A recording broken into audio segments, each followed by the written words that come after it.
ہمارے وقت میں محرومیوں کے گھاؤ اتنے ہیں، ہمیں خوشیوں پہ ہنسنے کا سلیقہ تک نہیں آتا۔ زندگی ایک کھیل ہے، جیتو گے تو کامیاب ہو جاؤ گے اور ہارو گے تو سمجھدار بن۔ جس دن آپ کو یہ پتہ چل جائے کہ بعض کاموں کا آپ کی مرضی سے نہ ہونا آپ کے لیے کتنا بہتر ہے، اس دن آپ کی بے سکونی ختم ہو جائے گی انشاءاللہ۔ کبھی کبھار سزا مؤخر ہو کے عمر کے آخری ایام میں آ سکتی ہے، اور جوانی میں کیے گئے گناہوں کی ٹھوکریں بڑھاپے کے ساتھ طویل ہو سکتی ہیں۔ اپنی زندگی میں ہر کسی کو اہمیت دو، جو اچھا ہوگا وہ خوشی دے گا اور جو برا ہوگا وہ سبق دے گا۔ اللہ کریم پابندی کے ساتھ ہمیں درود شریف پڑھتے رہنے کی توفیق عطا فرمائے اور تحاشا رزق کی برکات نصیب فرمائے، آمین۔ زندگی جب رلائے تو سمجھ جانا گناہ معاف ہو گئے، زندگی جب ہنسائے تو سمجھ جانا دعا قبول ہو گئی۔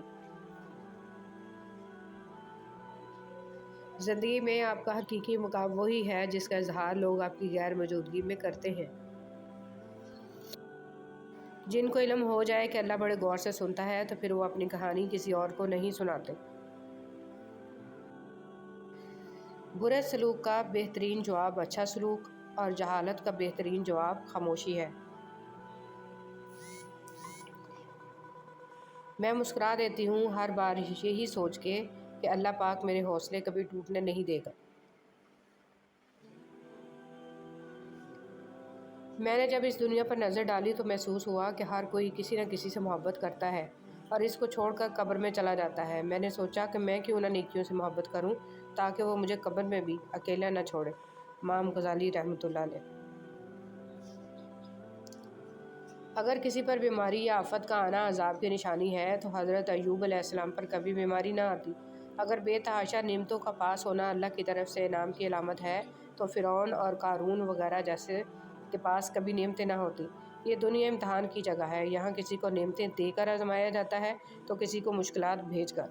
نعمتوں کی حالت میں شکر، مشکلات کی حالت میں صبر اور اللہ سے ہر حالت میں رجوع کرنا ہی ہماری کامیابی کا تعین کرتے ہیں۔ صبر کا راستہ مشکل ضرور ہوتا ہے، لیکن صبر کرنے والوں کی منزل بہت خوبصورت ہوتی ہے۔ تلخ حقیقت ذرا سوچیے، چل یار نماز پڑھنے چلتے ہیں، نہیں یار میرے کپڑے گندے ہیں، چل یار باہر کھانا کھانے چلتے ہیں، رک میں کپڑے بدل کر آتا ہوں۔ زندگی کے لیے ایک بہترین سوچ، ہر ایک کی سنو، ہر ایک سے سیکھو، کیونکہ ہر کوئی سب کچھ نہیں جانتا لیکن ہر ایک کچھ نہ کچھ ضرور جانتا ہے۔ حقیقت، بہترین زندگی جینے کے لیے اس حقیقت کو تسلیم کرنا پڑتا ہے کہ سب کو سب کچھ نہیں مل سکتا۔ رسول صلی اللہ علیہ وسلم نے فرمایا، ظہر سے پہلے 4 رکعات اور ظہر کے بعد 4 رکعات پابندی سے ادا کرنے والے پر اللہ تعالیٰ جہنم کی آگ حرام فرما دیتا ہے۔ گہرے اور مشکل الفاظ کا استعمال اس بات کی دلیل نہیں ہے کہ آپ کے پاس بہت علم ہے، بلکہ ضروری بات کو آسان الفاظ میں بیان کرنا ہی اصل میں علم کی دلیل ہے۔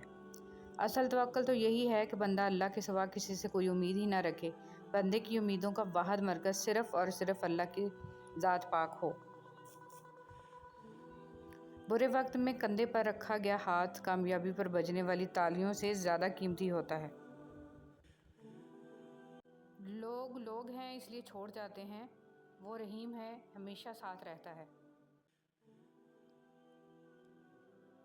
زندگی نے 2 چیزیں تو ضرور سکھائی ہیں، ایک تو اپنے میں خوش رہنا، دوسرا خدا کے سوا کسی سے کوئی امید نہ رکھنا۔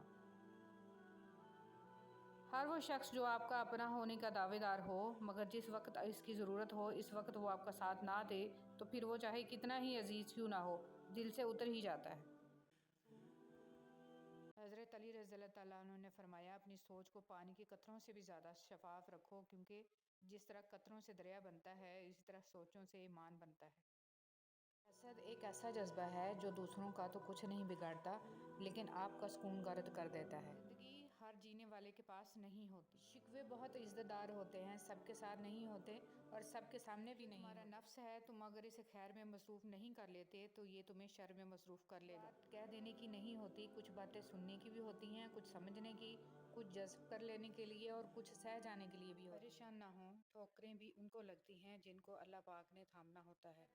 بسم اللہ الرحمن الرحیم۔ اے پروردگار، التجا ہے تیری بارگاہ میں، ہمیں، ہمارے والدین اور ہماری اولاد کو اپنے کامل ایمان بندوں میں شامل فرما، آمین۔ اللہ تعالیٰ کی نعمتوں کا درست استعمال شکر کا جذبہ پیدا کرتا ہے۔ چھوٹی عمر میں ہی بچوں کو پانی کے استعمال میں احتیاط کرنا سکھائیے۔ بچوں کو سمجھائیے وضو کرتے وقت وقفے سے نل بند کریں، غسل کے دوران کم سے کم پانی استعمال کریں، دھان صاف کرتے وقت وقفہ سے پانی استعمال کریں۔ ایسی عادات بچوں کو کفایت شعار بنانے میں مددگار ثابت ہوتی ہیں۔ گہرے اور مشکل الفاظ کا استعمال اس بات کی دلیل نہیں ہے کہ آپ کے پاس بہت علم ہے، بلکہ ضروری بات کو آسان الفاظ میں بیان کرنا ہی اصل میں علم کی دلیل ہے۔ ماں باپ کو خوش کرنا دنیا کا آسان ترین کام ہے، ان کو آپ سے ذرا سی توجہ اور نرمی کے سوا کچھ نہیں چاہیے ہوتا۔ یہ زندگی کے وہ جھرنے ہیں جو محض آپ کے لیے بہتے ہیں، ان کا خشک ہو جانا اولاد کی بڑی بدقسمتی ہے۔ بے شک تم وہ مانگتے ہو جو تمہیں اچھا نظر آتا ہے اور اللہ وہ دیتا ہے جو تمہارے لیے اچھا ہوتا ہے۔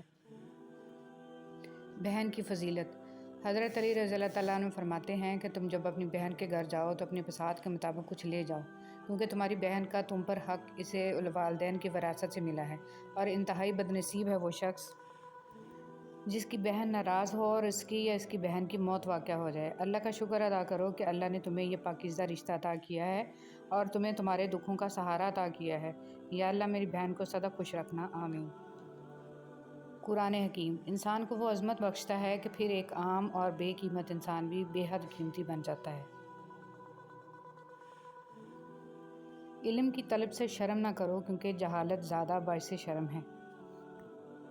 اللہ کا شکر ہے کہ میرا دین اسلام ہے، وہ دین جو ہر برائی سے روکتا ہے، ہر اچھائی کی دعوت دیتا ہے۔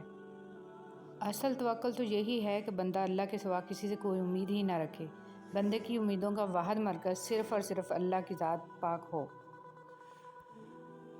ضروری نہیں ہے کہ آپ کے فالوورز آپ کے فین ہوں۔ زندگی میں چاہے کتنی بھی خوشیاں ہوں ہمارے پاس، لیکن ہم تب تک خوش نہیں ہو سکتے جب تک ہمارے ساتھ وہ نہیں جس کے ساتھ ہم خوش ہونا چاہتے ہیں۔